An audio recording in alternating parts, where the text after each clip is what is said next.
The awakening threat. The vast emptiness of space stretched before the UES Harbinger as it cruised through the outer reaches of the TAS-CD system. Captain Ilara Voss stood on the bridge, her tall frame silhouetted against the cosmic backdrop visible through the main viewport. At 42, she was one of the youngest fleet captains in the United Earth Navy, her rapid rise through the ranks the result of both tactical brilliance and an uncanny ability to make the right decisions under pressure. "Sensor sweep complete, Captain," announced Lieutenant Commander Jackson, his fingers dancing across the holographic interface. "No signs of the anomaly in this sector." Ilara nodded, her silver-gray eyes never leaving the stars. "Take us to the next coordinate, Lieutenant. Whatever caused those energy spikes, I want to find it before it finds us." The Harbinger represented humanity's finest achievement in space technology, a destroyer-class vessel equipped with the latest in fusion drives, adaptive shielding, and rail cannons. In the century since humans had achieved faster-than-light travel, they had expanded to 12 star systems, establishing colonies and outposts on dozens of planets and moons. Yet despite their expansion, they had never encountered another intelligent species until 3 days ago. "Captain," Jackson's voice cut through her thoughts, suddenly tense. "I'm picking up something massive. It just appeared at the edge of our sensor range." Ilara turned sharply. On screen, the main display flickered to life, showing a distant object that seemed to distort the very space around it. As they watched, the distortion resolved into a vessel, if such a word was adequate. It was unlike anything humans had ever built, resembling a massive crystalline structure that appeared to be composed of interlocking geometric shapes, pulsing with internal light. "Size comparison?" Ilara asked, her voice steady despite the adrenaline now coursing through her veins. It's reading as approximately 8 kilometers in length, Captain. About 20 times the size of the Harbinger." A hushed silence fell over the bridge. This was unprecedented, not just first contact, but first contact with a civilization clearly far more advanced than humanity. "Open all frequencies," Ilara ordered. "Let's hope they understand the concept of peaceful communication." Before her communications officer could comply, their systems suddenly activated on their own. The bridge lights dimmed as a projection appeared in the center of the room, a figure that seemed vaguely humanoid, but with proportions that were disquietingly wrong. Its skin was a metallic blue-gray, and where a human would have a face, this being had what appeared to be a collection of sensory organs arranged in a symmetrical pattern. When it spoke, the sound was like nothing Ilara had ever heard, a series of harmonic tones that seemed to resonate through the ship itself. Yet somehow, in her mind, she understood. "Humans, we are the Krivax Collective. Your expansion has been noted. Your technology has been assessed. Your species has been judged." Ilara stepped forward, maintaining her composure. "This is Captain Ilara Voss of the United Earth Ship Harbinger. We come with peaceful intentions and seek diplomatic relations." The alien figure's upper appendages moved in what might have been a dismissive gesture. "Your peace is irrelevant. Your diplomacy is unnecessary. The resources of your worlds are required for the collective. You will submit and serve, or you will be removed." The projection vanished as suddenly as it had appeared, leaving the bridge crew staring at empty space. "They've cut transmission," reported the communications officer. "No response to our signals." Ilara's jaw tightened. "Set course for Earth, maximum speed. We need to warn the Defense Council." As the Harbinger accelerated into FTL, Ilara couldn't shake the feeling that humanity had just faced its first existential threat from the stars. 3 weeks later, the Grand Chamber of the Earth Defense Council in Geneva was filled to capacity. Representatives from all 12 human-colonized systems had gathered, their faces showing varying degrees of concern and fear. Admiral Helena Chen, the highest-ranking officer in the United Earth Navy, stood at the center of the room, her weathered face grave as she addressed the assembly. "The Krivax Collective has established a presence in 6 systems along our borders," she announced, activating a holographic display that showed the known human territory and the positions of the alien vessels. Their ships have been observed conducting what appear to be resource surveys of our outer colonies. They have not responded to any further communication attempts. A murmur ran through the assembled leaders. Councillor Mbeki of the African Union stood. What of the missing colony ships? The Horizon, the New Dawn, and the Promise were all headed for Proxima Centauri before they disappeared. Admiral Chen's expression darkened. We now believe they were intercepted by crave vessels. No distress signals were received, which suggests either immediate destruction or some form of jamming technology beyond our capabilities. Those ships carried over 12,000 colonists, Mbeki said, his voice tight with anger. Families, children. We know, Counselor, Chen replied, which is why we've been developing countermeasures since the initial contact. She gestured, and a slender man with East Asian features stepped forward. This is Dr. Nathan Chen, head of our quantum physics division. He has something you all need to see. Dr. Chen adjusted his glasses nervously before activating his own display. A schematic appeared, showing what appeared to be a modification to standard chip shielding systems. The crave technology is based primarily on directed energy weapons of extraordinary power, he explained. Conventional shields would be useless against them. However, we've been developing a theoretical application of quantum field manipulation that we now believe can be implemented practically. The schematic zoomed in, showing complex equations and material specifications. We call it quantum absorption technology, or QAT, Dr. Chen continued. Rather than attempting to block or deflect energy attacks, QAT ships can actually absorb that energy, store it, and repurpose it. The more powerful the attack, the more energy we can harvest. Skeptical glances were exchanged around the room. Councillor Torres of the South American Federation voiced what many were thinking. This sounds too good to be true, Doctor. You're saying these aliens can shoot at us all they want, and it will only make us stronger. In essence, yes, Dr. Chen confirmed. There are limits, of course. The system requires specialized hull materials and has maximum capacity thresholds. But in theory, a cave-equipped vessel could absorb a direct hit from even the most powerful crave weapons and convert that energy to power its own systems. Admiral Chen stepped forward again. We've already begun retrofitting 5 ships with this technology. We're calling them the Quantum Reaper class. The UES Harbinger will be the first to receive the upgrade, under Captain Voss's command. And if these Quantum Reapers fail, asked Councillor Ivanov of the Eurasian Coalition, his voice grave.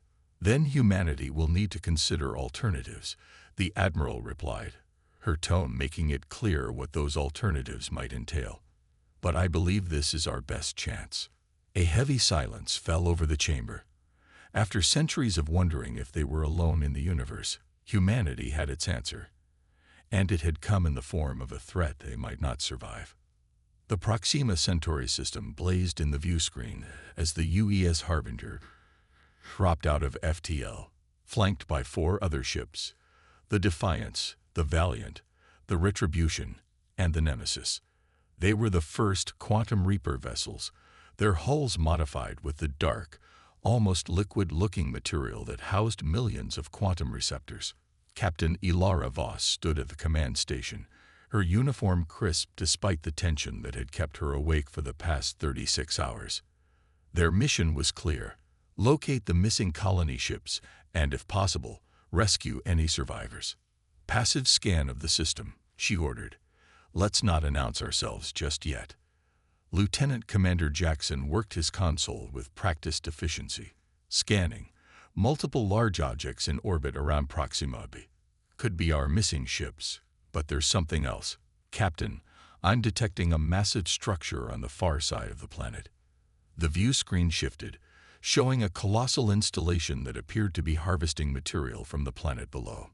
Surrounding it were several Krivax vessels, their crystalline structures gleaming in the light of the red dwarf star. Life signs on the colony ships? Ilara asked, her voice tight. Faint, but present, Jackson confirmed. They appear to be in some kind of stasis. Commander Diana Reed, Ilara's executive officer, moved to her side. They're keeping our people alive. Why? Labor, resources, experimentation. Ilara replied grimly. Does it matter? We're getting them back. She turned to address the bridge crew. Battle stations. Signal the fleet to form up in Delta formation. Activate quantum absorption systems. Throughout the 5 human ships, a transformation began.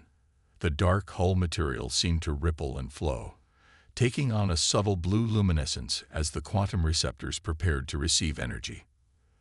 The Krivax vessels are detecting us, Jackson reported.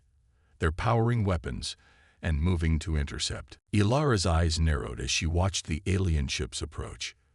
This would be the first true test of the quantum absorption technology, and potentially the last stand of humanity if it failed. All ships, hold position, she commanded. Let them come to us. Let them fire first. The Krivax didn't disappoint. The lead vessel discharged a lance of blinding energy that streaked across space toward the Harbinger. Under normal circumstances, such a weapon would have vaporized the human ship instantly. Instead, as the beam struck the Harbinger's hull, something remarkable happened. The energy seemed to spread across the surface like water, the quantum receptors glowing brighter as they absorbed the attack. The ship shuddered slightly, but remained intact. Kate, functioning at 18% capacity and rising, reported the tactical officer, disbelief in his voice. We're storing the energy successfully. A fierce smile spread across Ilara's face as the Krivax fired again, this time targeting all 5 human vessels. Each attack only served to charge the quantum reapers further, their hulls now glowing like small stars. Q18 at 47% capacity, came the update. The Krivax are increasing power to their weapons. Good, Ilara said. Let them. All ships, hold your fire until my command. Let's show these aliens what happens when they underestimate humanity. The space between the fleets lit up with continuous streams of energy as the Krivax poured fire into the human vessels, seemingly unable to comprehend why their attacks weren't working. With each passing minute, the quantum reapers absorbed more power, their systems humming with stored energy. Q80 at 89% capacity. The tactical officer announced. We're approaching maximum storage. Ilara nodded. All ships, prepare to execute Protocol Thunderstrike. Target their weapons systems and propulsion only. We need those colony ships intact. As one, the 5 quantum reapers adjusted their positions, forming a perfect attack formation. Then, on Ilara's command, they released the stored energy in precisely calculated bursts. The effect was devastating. The redirected energy sliced through the Krivax shields as if they weren't there, targeting the critical systems Ilara had specified. Several of the alien vessels spun out of control, their propulsion systems crippled. Others lost their weapons capabilities, rendered helpless. Move in and secure the colony ships, Ilara ordered. Boarding teams stand by for rescue operations. As the Harbinger approached the largest of the human vessels, the New Dawn, a transmission cut through their communications. The familiar harmonic tones of the Krivax filled the bridge, but this time there was a different quality to them. Something that might have been fear. You have deployed technology beyond your expected capabilities. The alien voice resonated. This changes the assessment.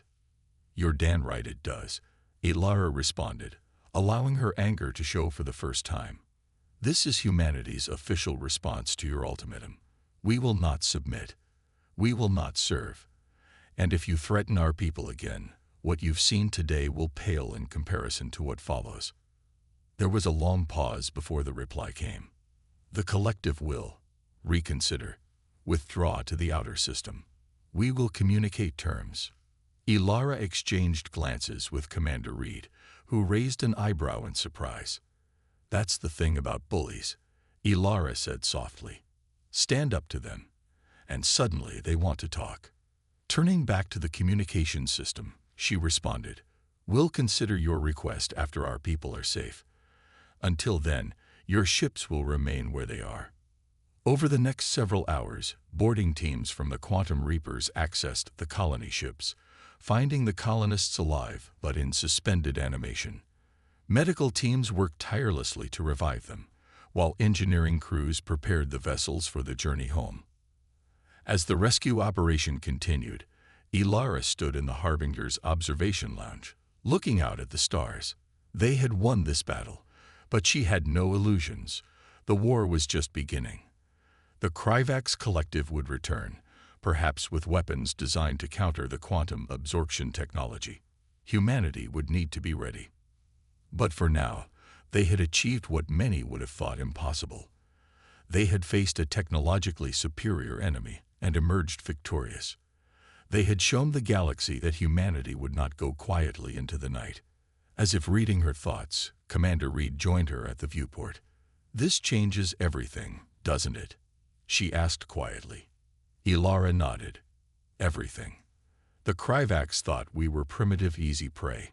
Now they know better." Reed smiled grimly. "I almost feel sorry for them." "Don't," Ilara replied, her gaze still fixed on the stars. "They came to our home and threatened our existence.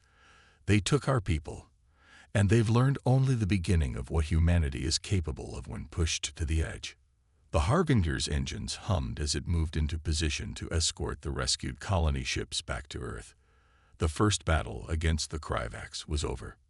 The reckoning had just begun. The reckoning storm.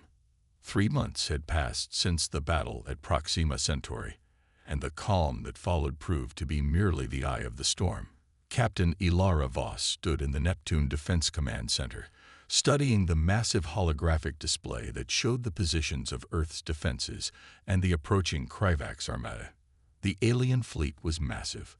Over 200 vessels ranging from small fighters to enormous dreadnoughts that dwarfed even their largest ship from the first encounter. "They've been busy," commented Admiral Helena Chen, who stood beside her. In the aftermath of the Proxima incident, production of Quantum Reaper vessels had been accelerated. Earth now possessed a fleet of 20 such ships, with more under construction. But would it be enough? "Their strategy has changed," Ilara noted, pointing to the formation of the Krivax fleet. "They're not coming in aggressively like before. They're moving cautiously, testing our defenses with smaller ships first. They've learned," Admiral Chen agreed grimly. "The question is, what else have they learned? We have to assume they've developed countermeasures against the Q8. Ilara nodded, her expression thoughtful. "Maybe. But there's something else going on. Look at this." She manipulated the holographic display, highlighting a particularly massive vessel near the rear of the Krivax formation. "This ship has been hanging back, surrounded by a defensive screen. It's not a standard configuration for their fleet." Before Admiral Chen could respond, alarms blared throughout the command center. "Krivax Vanguard has engaged our outer sensor buoys," announced the tactical officer. "They're accelerating toward the Neptune perimeter." Admiral Chen straightened her uniform. "It seems we're out of time for speculation. Captain Voss, the Quantum Reaper fleet is yours. Defend the Neptune perimeter at all costs." Ilara saluted sharply. "Yes, Admiral. Permission to engage the enemy at my discretion." "Permission granted. Good hunting, Captain." As Ilara hurried to the hangar bay where a shuttle waited to take her to the Harbinger, her mind was already formulating strategies. The Krivax had undoubtedly analyzed their previous defeat and adapted. Humanity would need to do the same. The blackness of space beyond Neptune's orbit was shattered by brilliant flashes as the vanguard of the Krivax fleet engaged the first line of Earth's defenses. Automated defense platforms, essentially massive rail guns mounted on self-sustaining stations, fired continuously, their projectiles tearing through the smaller alien craft. But for every Krivax ship destroyed, 3 more took its place. Aboard the UES Harbinger, now the flagship of the Quantum Reaper fleet, Ilara watched the battle unfold with calculated calm. The 20 Q-8-equipped vessels under her command were arrayed in a formation of her own design, waiting for the perfect moment to strike.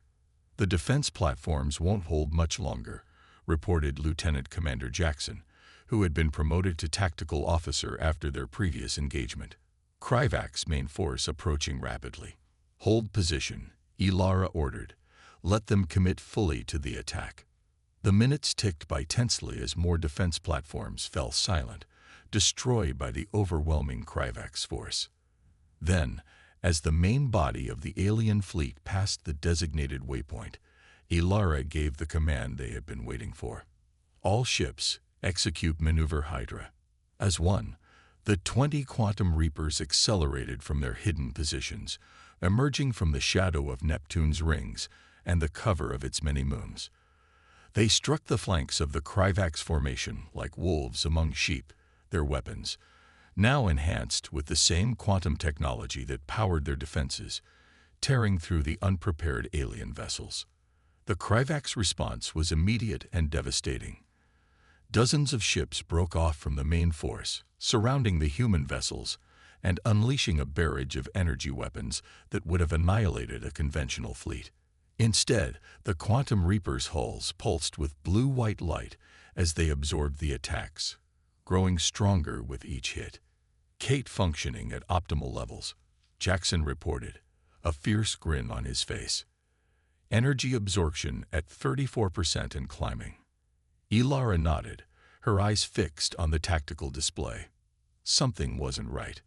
The Krivaks were too willing to fire their energy weapons, despite having seen their ineffectiveness in the previous battle.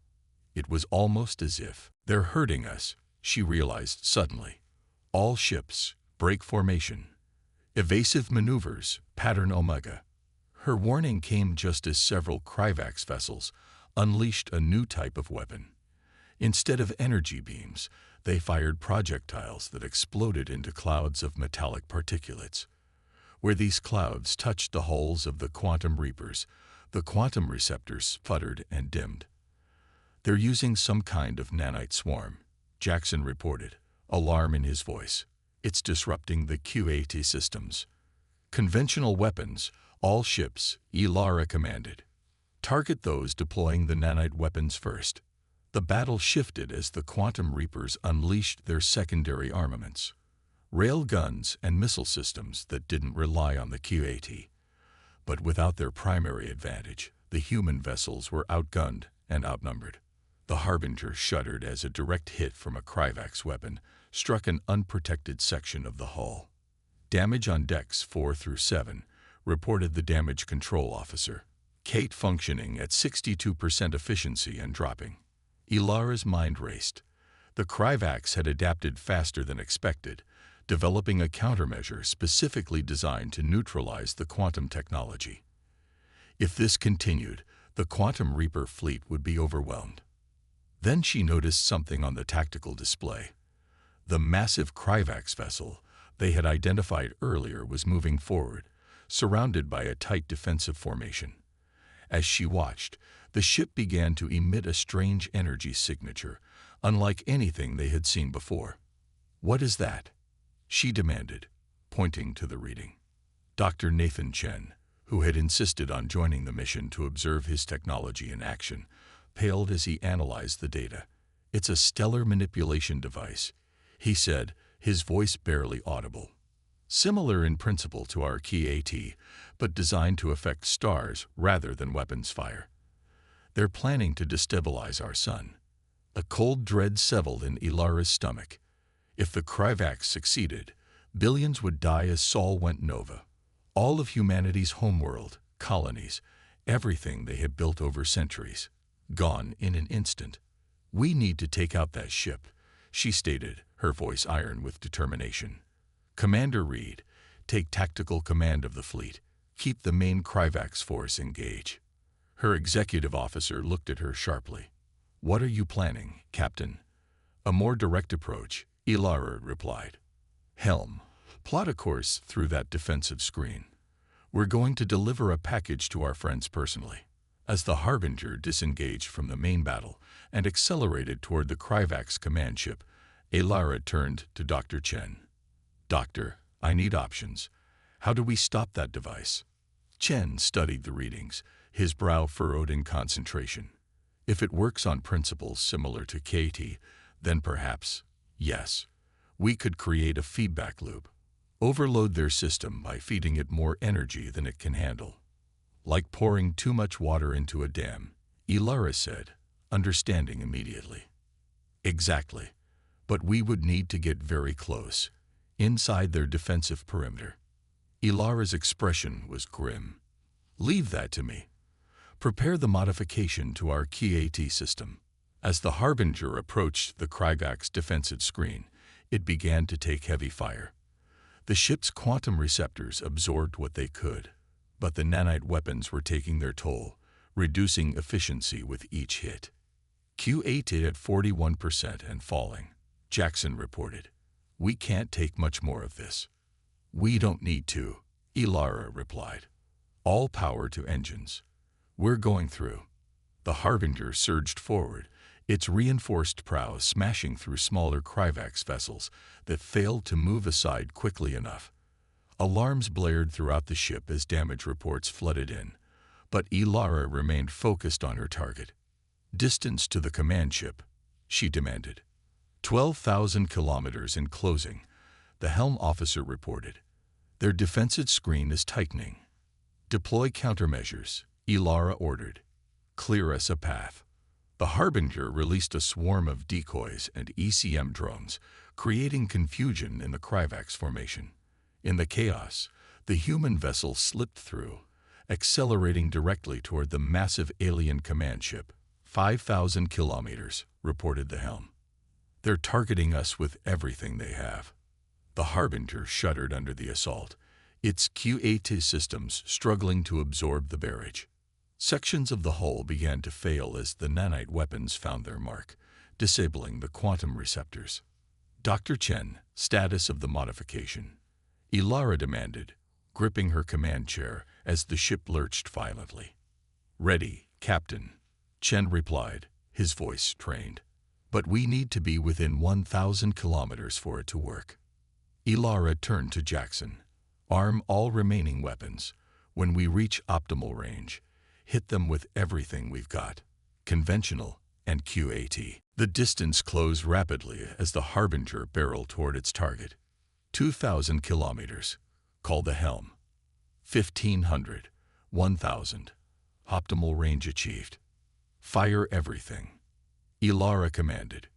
The Harbinger unleashed its full arsenal of rail guns, missiles, and the modified Q8 system that now directed a concentrated beam of the stored energy directly at the Krivak's command ship. The alien vessel's defenses flared brilliantly as they attempted to repel the attack, but the human assault was too concentrated, too determined. On the Harbinger's bridge, Dr. Chen monitored the feedback loop they had created. It's working, he reported, excitement breaking through his usual reserve. Their stellar manipulation device is absorbing our energy and recycling it back, just as we predicted. The loop is amplifying exponentially. The Krivak's command ship began to pulse with unstable energy, its crystalline structure vibrating visibly as the power built beyond its capacity to contain. Smaller explosions rippled across its surface as systems failed one by one. All hands, brace for impact, Ilara shouted. Helm, get us clear. The Harbinger's engines strained as it pulled away from the doomed Krivak's vessel. Behind them, the alien command ship's containment systems failed catastrophically. The explosion was blinding, a sphere of pure energy that expanded outward, engulfing the nearby Krivak ships. When the light faded, a massive debris field hung where the command ship had been. Throughout the battle zone, the Krivak's fleet faltered, their coordinated attack dissolving into chaos. The alien fleet is in disarray, Commander Reed reported over the comm. They're beginning to retreat.